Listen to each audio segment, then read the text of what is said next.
Oke, assalamualaikum warahmatullahi wabarakatuh. Di video kali ini saya akan memasangkan spion bar and opal ya. Oke, kebetulan spionnya baru datangnya tadi, jadi kita langsung saja review. Oke, tanpa banyak menguras waktu, kita langsung buka aja ya barangnya seperti apa.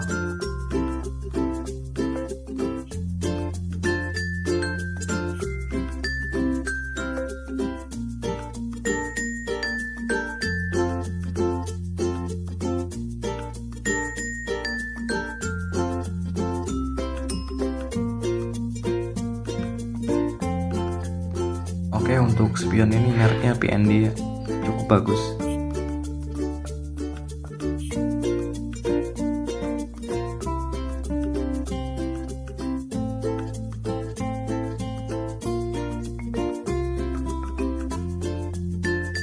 Oh ya, ini lengkap ya sama kunci L, kasih 2, semua lengkap.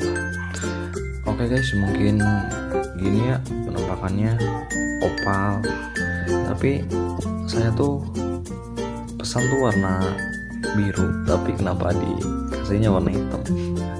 Ya udah, nggak apa-apa, kita langsung aja pasang ya ke motornya. Oke, tanpa banyak omong kita langsung ke pemasangan.